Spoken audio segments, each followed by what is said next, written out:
Dati akong nasa tungkulin ng pagdidilig. Pero nilipat ako dahil hindi ako makagawa ng praktikal na gawain. Ngayon pinagdi-deliver ako ng leader ng mga sulat at libro sa mga kapatid. At bagaman tinanggap ko yun, hindi talaga ako masaya roon. Pakiramdam ko dati akong guro at may kaunting pinag-aralan. Kaya dapat gumagawa ako ng isang tungkuling nangangailangan ng ilang kasanayan. Medyo nag-aatubili akong basta pumunta lang kung saan-saan. At hindi ako makapagpasakop dito. Sister Zhang, narinig kong dumanas ka ng bagay na kapareho noon. Pwede mo bang ibahagi ang iyong karanasan? Sige na. Oo ba? Pareho tayo ng naramdaman ng una akong nagsimula sa tungkuling pag-host. Pero nakaunawa at nagbago ako sa tulong ng paghatol at mga pahayag ng mga salita ng Diyos. Nagtrabaho ako sa ospital bilang Deputy Chief Orthopedist. Ibinigay ko roon ang lahat sa loob ng 4 na dekada at nakaipon ng maraming karanasang klinikal. Iginalang ako ng mga pasyente at kasamahan para sa aking pagkadalubhasang medikal at tinitingala ako saan man ako magpunta. Pakiramdam ko, espesyal ako, mas magaling kaysa sa iba. Matapos tanggapin ang gawain ng Diyos sa mga huling araw, nakita ko na ilan sa mga kapatid na naglingkod bilang mga lider at diakono sa iglesia ay nagbabahagi at tumutulong na lumutas ng mga problema sa mga pagtitipon. At ang ilan ay nagsusulat ng mga artikulo o nagpo-produce ng mga video. Nainggit ako sa kanila at naramdaman kong dapat silang hangaan para sa mga tungkuling ginawa nila. Minaliit ko ang mga tungkulin gaya ng pag-host o pangangasiwa ng pangkalahatang gawain. Iniisip na ang mga ito ay simple at walang pangalan. Naisip ko, hindi ako gagawa ng ganyang tungkulin. May katayuan ako sa lipunan at magandang edukasyon. Kung gagawa ako ng isang tungkulin, dapat yun ay angkop sa katayuan ko. Matapos ang Chinese New Year ng 2020, hinanap ako ng isang leader at sinabing, may ilang kapatid sa tungkulin ng pagsusulat na walang ligtas na lugar na matitirhan. Hindi ka gaanong kilala bilang mananampalataya kaya medyo ligtas ang bahay mo. Pwede mo ba silang patuloyin dito? Naisip ko, masaya akong gumawa ng tungkulin. Pero ang Deputy Chief Physician na may mataas na ranggong gaya ko, gumaganap bilang isang host. Nagpapakaalipin sa tabi ng mainit na kalan, aligaga sa may mesa. Para na rin akong naging isang yaya, di ba? Nakadama ako ng pag-atubili. Hindi ba mas marangal ang anumang tungkulin kaysa sa pag-host? Kailangan kong magkaroon ng tungkuling may kaunting katayuan o nangangailangan ng kaunting kasanayan. Kung hindi, para bang ako'y ibinababa. Hindi ba kasayangan lang ng mga talento ko ang mapunta sa pag-host? Kung nalaman ng mga pamilya at kaibigan ko na binitawan ko ang maganda kong posisyon para lang manatili sa bahay at magluto para sa ibang tao, mamamatay sila sa katatawa. Mas naagrabyado ako habang iniisip yun. Tinanggap mo ba ang tungkulin yun ng pag-host? Ang pag-iisip ko ay isa yung madali ang pangangailangan para sa iglesia. Kaya bagaman hindi talaga yun ang gusto ko, hindi ako pwedeng tumanggi sa isang napakahalagang panahon. Kawalan yun ng pagkatao. Oo nga. Wala pa rin akong tayog. At kaunti lang ang nauunawa ang katotohanan. Kaya sa pakikipag-ugnayan sa mga kapatid sa tungkulin ng pagsusulat, maaari akong matuto sa kanila. At baka ilipat ako para gumawa kasama nila. Ipinagpalagay kong magiging pansamantala ang pag-host. At sa pandemyang ito, ang ospital ang pinakamalalang lugar na mapupuntahan. At ayoko nang magtrabaho. Kaya nagbitiw ako at agad na ginampanan ang mga tungkulin ng pag-host. Lagi akong abala sa trabaho kaya hindi ako madalas magluto. Nagtuon ako sa pag-aaral kung paano magluto para magkaroon ng masarap na pagkain ng mga kapatid. Pero oras na maluto ko na ang mga yun, hindi ko gustong ilabas yun sa mesa. Pakiramdam ko, gawain na yun ng serbidora. Pag kumakain ako sa ospital, laging may nagdadala sa akin ng bagong lutong pagkain. At nakikipag-usap sa akin ang mga kasamahan ko kahit saang ward ako naroon. Lubos akong iginagalang saan man ako magpunta. Pero ngayon, kailangan kong magsuot ng apron at damit na may mantsa ng mantika araw-araw. At magkuskus ng mga mamantikang kaldero at kawali. Habang ang mga sister ay nagsusuot ng malilinis na damit at nauupo sa harap ng kompyuter. Nasaktan ako at pakiramdam ko'y agrabyado ako. Dahil doon naisip ko ang mga may utak, pinamumunuan ang may lakas. At nagsasama-sama ang mga ibong magkakatulad. Pisikal na gawain ang pagluluto at pagiging isang host. At nasa ibang antas yun kaysa sa iba. Mas sumama ang loob ko habang iniisip ito. At nabibigatan ako na para bang may nakadagan sa akin. Ayokong gawin yun ng matagalan. Naisip ko, nagsulat ako ng mga medical paper at napuri sa loob ng larangang yon. Imposibleng may kakulangan ang pagsusulat ko. Kung makakapagsulat ako ng ilang magagandang artikulo ng patotoo, marahil ay makikita ng leader ang talento ko at ilalagay ako sa tungkuling yon. Tapos lalaya na ako sa tungkuling pag-host na ito. Maaga akong gumigising at natutulog ng mas gabi nagsusulat ng mga artikulo. Binasa yun ng mga sister at sinabing hindi na rin yun masama. Masaya ako na ipinadala yun sa leader pero naghintay ako ng naghintay at hindi pa rin naitalaga sa akin ang tungkulin ng pagsusulat. Labis akong nadismaya. At nawala ang sigasig ko sa pagsusulat ng mga artikulo. Pagkatapos, narinig kong kailangan ng iglesia ng mas maraming tao para sa video production. At naisip ko, isang tungkulin na nangangailangan ng ilang kasanayan ng video production. Ngayon, may pagkakataon na ako. Kung mas gagaling pa ako sa computer, magiging isa akong talento, isang taong may kasanayan. Muli nagsimula akong gumising ng maaga at matulog ng gabi para matuto nito. Pero dahil mas may edad na, di ko na kayang gumawa ng mas mabilis gaya ng kabataan, di ako makasabay. Nadurog din ang pag-asang yon. Nawalan ako ng pag-asa. Na parang walang nakalaang mataas na ranggong tungkulin para sa akin. At nakakulong na ako sa ganitong gawain. Pakiramdam ko rin hindi ako pinapansin. Ilang araw akong hindi nakakain o nakatulog ng maayos. At lagi kong nakakalimutan ang ginagawa ko sa kalagitnaan ng pagluluto. Minsan nasusugatan ko ang sarili ko habang naghihiwa o napapaso ang kamay ko. Lagi ako nakakahulog ng mga pinggan o kubyertos, gumagawa ng malakas na ingay at ginugulat ang sarili ko. Tuwing naririnig ng mga sister ang ingay, tinitigil nila ang ginagawa nila at tinutulungan akong linisin ito. Nahiya ako habang nakikita kung paano ko sila ginagambala sa paggawa ng tungkulin nila. Sa kalungkutan ko, nanalangin ako sa Diyos. Diyos ko, nilagay ako ngayon sa tungkulin ng pag-host. Pakiramdam ko ginawan ako ng mali at di ako makapagpasakop. Ang baba nun para sa akin. Hindi ko alam kung paano aayusin to. Patnubayan mo po sana ako. Amen. Nabasa ko ito sa mga salita ng Diyos matapos yon.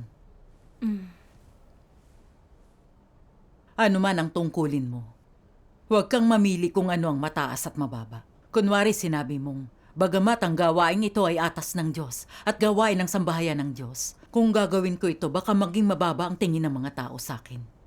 Ang iba'y may gawain tinutulutan silang mamukod tangi. Paanong ang katamtamang gawaing ibinigay sa akin na kailangan kong pagsikapan ng di nakikita ng iba'y matatawag na tungkulin. Isa tong tungkuling hindi ko matatanggap. Hindi ito ang tungkulin ko. Ang tungkulin ko ay dapat tulutan akong sumikat na magkapangalan. At maliban doon, dapat pa rin akong makinabang dito at magkaroon ng mga ginhawa ng laman. Katanggap-tanggap ba tong saloobin? Ang pagiging maselan ay hindi pagtanggap sa kung ano ang nanggagaling sa Diyos. Ito'y pagpili ayon sa iyong mga kagustuhan.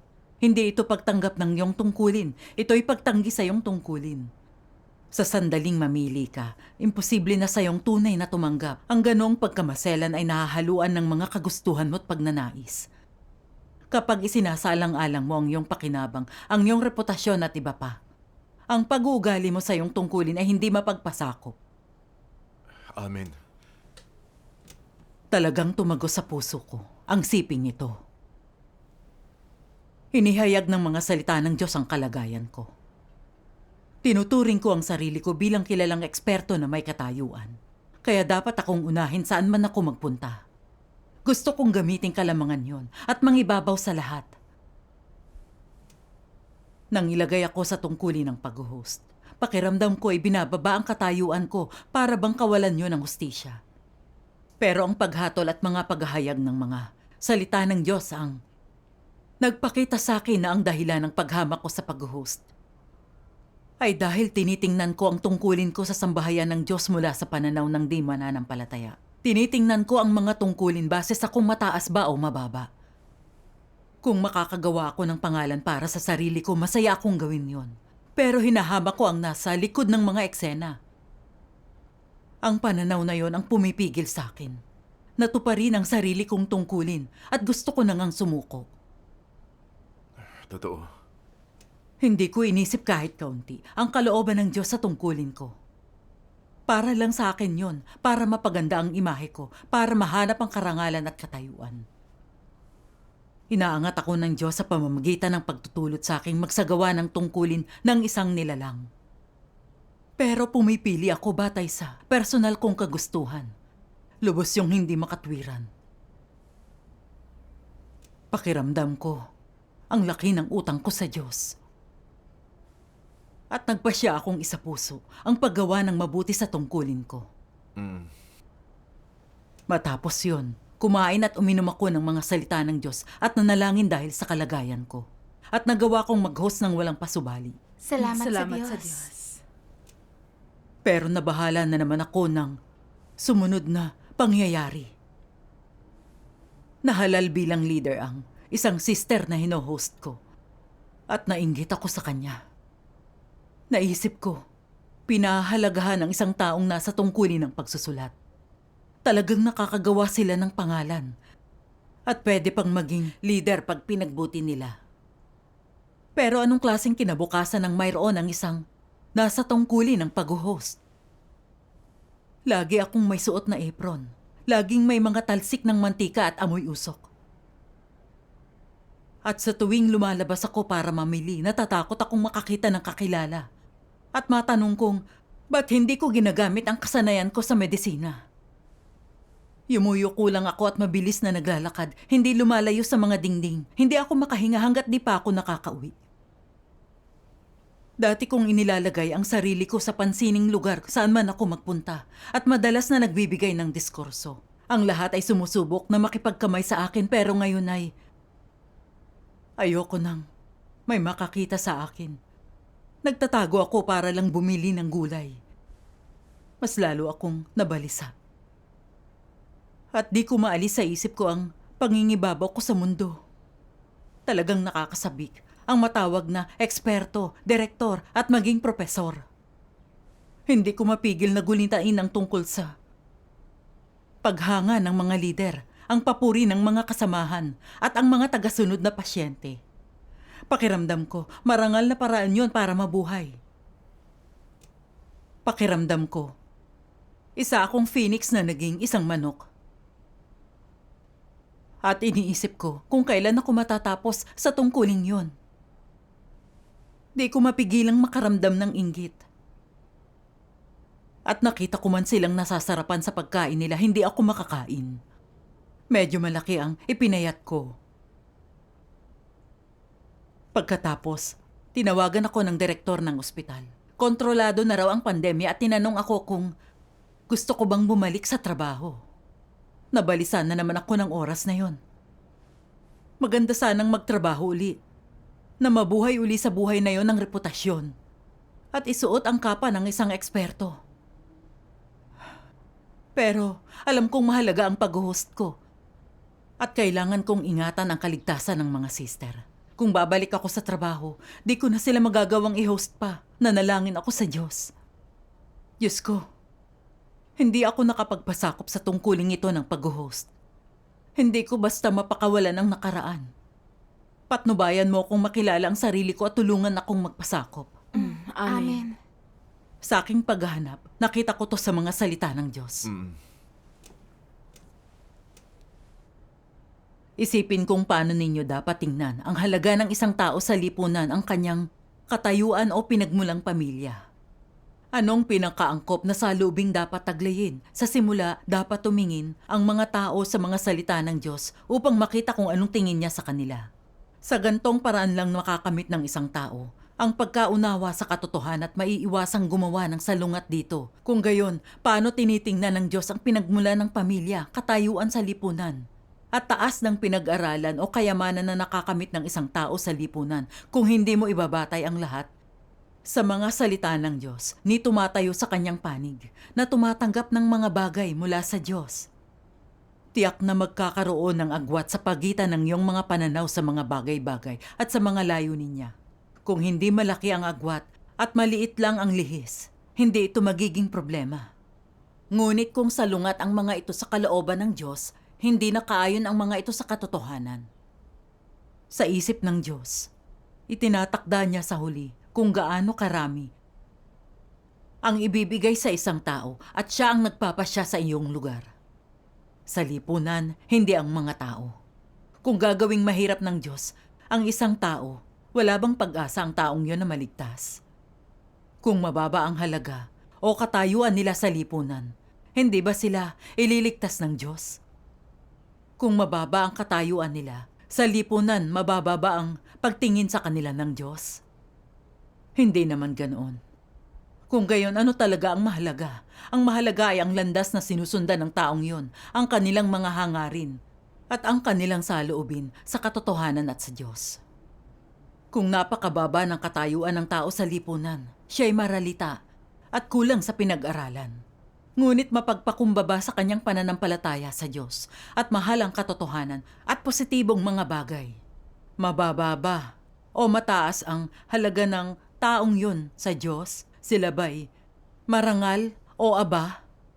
Sila ay mahalaga. Kung gayon, mula sa pananaw na ito, ano ang nagpapasya sa halaga o karangalan ng isang tao? Depende yon kung paano ka nakikita ng Diyos. Kung nakikita ka niya na mahalaga at katangi-tangi, isa kang marangal na sisidlang gawa sa ginto at pilak. Gayunman kung ang tingin sa iyo ng Diyos ay hindi ka karapat-dapat at aba, gaano man kataas ang pinag-aralan mo, katayuan sa lipunan, o etnikong katayuan, hindi pa rin magiging mataas ang iyong katayuan. Kahit maraming taong sumusuporta, pumupuri at humahanga sa iyo, magiging isa ka pa ring abang tao. Kung gayon, paano nangyari na ang isang taong marangal na mataas ang katayuan sa lipunan, na pinupuri at tinitingala ng maraming tao at nagtatamasa ng marangal na reputasyon, ay itinuturing ng Diyos na isang aba? Dahil ba sa kinokontra lamang ng Diyos ang sangkatauhan? Hindi. May sarili siyang mga pamantayan ng pagsusuri at ang mga pamantayang ito ang katotohanan. Amen. Amen. Nakapagbibigay liwanag para sa akin ang mga salita ng Diyos. Ang ugat ng paghihirap ko'y hindi pagtingin sa mga bagay mula sa pananaw ng mga katotohanan sa mga salita niya, kundi sa pagsunod pa rin sa satanikong pananaw sa ranggo para hatulan ang tungkulin ko. Palagi kong ginagamit ang katayuan sa lipunan, pangalan, edukasyon at mga profesional na nagawa bilang mga panukat ko sa tagumpay. Kontrolado ng mga pananaw na ito, nakita ko ang sarili ko bilang mataas at marangal. Iniisip na ako'y may taglay na katayuan at magandang posisyon, isang espesyal at nasa mataas na pwesto. Pinanghawakan ko ito matapos makamit ang pananampalataya ko. Tinitingnan ng mataas ang mga tungkuling gaya ng lider at manggagawa, habang hinahamak ang mga tungkuling di nangangailangan ng kasanayan. Nasa mababang ranggo ang mga yon at hindi nababagay sa tulad ko. Gusto kong matamasa ang uri ng reputasyon na tinamasa ko noon. Dahil sa pananaw ko sa ranggo, kaya ako nadadaya, hindi makakain o makatulog at namamayat. Dahil sa pagkabalisa ko. Napakasakit nito. Pero inilantad at hinatulan ng mga salita ng Diyos, nakita ko ang matuwid na disposisyon niya. Hindi mahalaga sa kanya kung gaano kataas o kababa ang katayuan ng isang tao. Ang mahalaga sa kanya ay kung hinahanap ba nila ang katotohanan. Oo. Gaano man kataas ang isang posisyon, anumang antas meron ng isang tao, kung wala ang katotohanan, mababa sila sa mga mata ng Oo Diyos. nga. Ang sino mang naghahanap at nagkakamit ng katotohanan ay pahahalagahan at pagpapalain ng Diyos, may katayuan man o wala. Mismo. Natutunan ko na. Gaano man karaming tao ang pumuri sa akin at gaano man kataas ang ranggo ko, kung hindi ko kayang magpasakop sa Diyos at gumawa ng tungkulin ng isang nilalang, ako'y walang halaga. Oo. Pinipinsala tayo ng mga ideyang ito na itinanim sa atin ni Satanas. Hinahatulan ko ang katayuan ng mga tao batay sa kaalaman nila. Iniisip na dahil naging isa akong guro at edukado ako, dapat ako magkaroon ng tungkuling may reputasyon. Kaya di ako makapagpasakop sa tungkuling ibinigay sa akin ng sambahayan ng Diyos. Pero ngayon napagtanto ko na hindi tumitingin ng Diyos sa kaalaman o edukasyon ng isang tao, kundi sa kung hinahanap ba nila ang katotohanan at kung nagagawa nilang magpasakop sa pagsasaayos niya. Salamat sa Diyos. Salamat sa Diyos. Kalaunan ay mas pinag-isipan ko yon. Bakit kahit alam kong mali ang pananaw ko, hindi ko pa rin mapigil na maghangad ng isang tungkulin na mas may reputasyon. Nakakita ako ng isang sipi ng mga salita ng Diyos. Babasahin ko ito. Sige.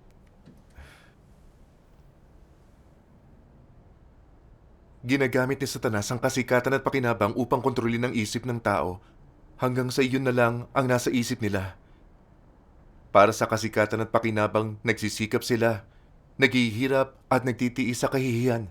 Isinasakripisyo nila ang lahat at nakakapagpasya ng kahit ano alang-alang sa kasikatan at pakinabang. Sa ganitong paraan, iginagapos ni Satanas ang tao gamit ang kadenang hindi nakikita at wala silang lakas ni tapang na iwaksi ang mga ito. Walang kaalam-alam nilang dinadala ang mga kadenang ito at lumalakad ng may matinding paghihirap para sa kapakanan ng katanyagan at ng pakinabang na ito. Ang sangkatauhan ay lumalayo sa Diyos at pinagtataksilan siya at mas nagiging masama sila. Sa ganitong paraan, sa makatuwid na sisira ang salit-salin lahi sa katanyagan at pakinabang ni Satanas. Amen. Amen. Ang ibinubunyag ng mga salita ng Diyos ang nagpakita sa akin na sinasaktan ako ni Satanas at pinipigilan. Pinapanatili akong nakakulong. Tinaniman ako ng mga magulang ko. Tinuruan sa eskwelahan at inimpluwensyahan ng lipunan. Nanuot hanggang sa mga buto ko ang mga pilosopiya at kamalian ni Satanas. Gaya ng nagsusumikap ang tao na umangat, dumadaloy ang tubig pababa. Ang alingaw-ngaw ng buhay ng tao ang pamana niya. Ang mga may utak pinamumunuan ang may lakas. Malalim na nag-ugat ang mga lasong ito sa puso ko noon pa man. Bakit lagi kong ginugunita ang tungkol sa karangalan ng matawag na isang eksperto, kilalang doktor at direktor? Laging nagnanais na gamiting kalamangan nito, iniisip na nangingibabaw ako. Dahil iniisip kong ang titulo at katayuan ang mga bagay na dapat hanapin. At naramdaman na sa pagkakaroon noon, makakamit ko ang paghanga at suporta ng iba. Kaya sa eskwelahan man, o sa lipunan, o sa loob ng sambahayan ng Diyos, inuna ko ang ranggo at katayuan at nagsikap na magkaroon ng pagkadalubhasa. Hinahangad na ako ang mangingibabaw sa anumang grupo ako naroroon. Naramdaman ko na yun lang ang uri ng buhay kung saan ko matatanto ang tunay kong halaga. Nang hindi ko makuha yun, nagmukhang malungkot ang kinabukasan para sa akin. Lubusan akong kinontrol ng mga kadena ng karangalan at katayuan. Dahilan para lumihis ako at ipagkanulo ang Diyos ng di ko inaasahan.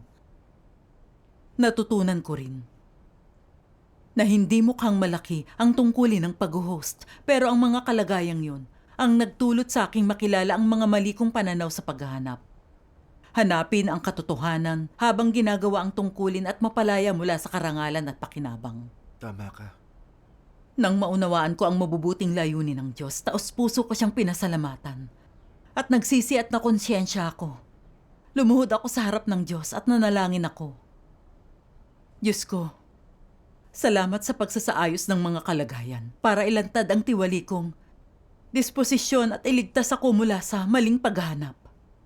Nais kong magsisi at tumigil na sa paghahanap ng karangalan at katayuan. Gusto kong magpasakop at gawin ng mabuti ang aking tungkulin ng pag-host para mapalugod ka.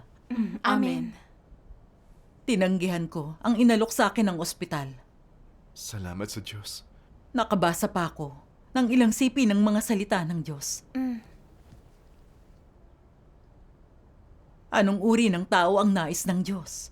Nais ba niya ng isang taong dakila, kilala, maharlika o yung yumayanig sa mundo? Hindi. Kung gayon, anong uri ng tao ang nais niya? Isang nakatungtong sa lupa na hinahangad na maging karapat-dapat na nilalang, na kayang gawin ang tungkulin ng isang nilalang at panatilihin ang lugar ng isang tao. Sa huli, ang pagtamo ng kaligtasan ay di batay sa kung anong tungkulin ang ginagawa ng isang tao, kundi sa pag-unawa at pagkamit ng katotohanan, pagpapasakop sa pangangasiwa ng Diyos, at pagiging isang tunay na nilalang. Matuwid ang Diyos at ito ang prinsipyong ginagamit niya upang sukatin ang sangkatauhan. Hindi mababago ang prinsipyong ito at kailangan mong tandaan ito. Huwag mong isiping maghanap ng ibang landas o hanapin ang ilang bagay na hindi totoo. Ang pamantayang hinihingi ng Diyos sa lahat ng nakatatanggap ng kaligtasan ay hindi kailanman nagbabago. Nananatiling pareho ang mga iyon maging sino ka man. Amen. Nakita ko na ayaw ng Diyos sa matataas na tao.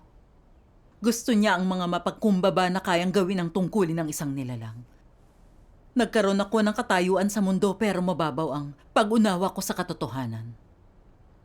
Nangangailangan ng katotohanan ang mga tungkulin ng pamumuno at pagsusulat.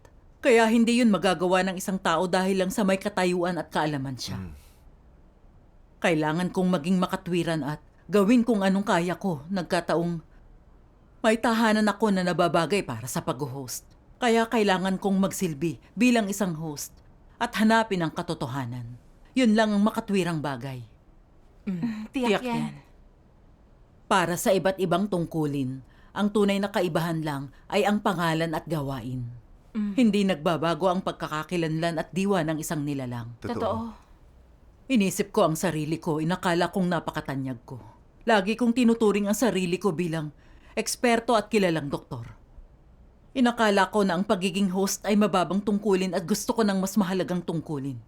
Mas luntian ang damo sa kabila. Di ko lang magawang magpakumbaba at gumawa ng tungkulin. Nilabanan ko pa nga sa puso ko ang Diyos, mayabang at walang katwiran. Naisip ko rin si Job. Nagkaroon siya ng isang napakataas na katayuan. Pero hindi niya pinahalagahan ang katayuan niya o ang kabantugan na ibinigay nito sa kanya. May katayuan man o wala, pinuri pa rin ni Job ang Diyos. Talagang makatwiran si Job. Oo nga. Kaya pinuri siya ng Diyos bilang nilalang na nakaabot sa mga pamantayan niya. Wala akong laban sa kanya pero gusto kong sundin ang halimbawa niya. Nabitawan ang mga bagay na yon at subukang abutin ang mga pamantayan ng Diyos. Amen. Amen. Nang itigil ko ang paghahangad noon, nabago rin ang pag-iisip ko. Nakita ko na bawat tungkulin ay importante at mahalaga. Kung walang mga tao na magsisilbing mga host, walang maayos na lugar ang mga kapatid kung saan ligtas nilang magagawa ang tungkulin nila. Ganun nga. Simula nun, nagsikap akong talikdan ng sarili ko. Nagsikap na magluto ng masasarap na pagkain at ingatan ang kaligtasan ng mga sister para payapa nilang magawa ang tungkulin nila. Salamat sa Diyos. Kalaunan, hindi ko na naramdaman na parang may uri ng kaibahan sa katayuan namin. At humihimig ako ng mga himno habang nagluluto at lalong napapalapit sa Diyos. Tapos, babasahin ko ang mga salita niya. Papayapain ang puso ko at isasaalang-alang ang lahat ng ginawa sa akin ng Diyos at ang nakamit ko. At gagawa ng artikulo ng patotoo, napakakasiya-siya ng bawat araw. Para iyong mapayapang paraan ng pamumuhay. At talagang nakapagpapalaya ito. Oo nga. Salamat sa Diyos. Naliwanagan ako sa pagbabahagi mong ito. May landas na akong susundin. Salamat sa Diyos. Salamat sa Diyos.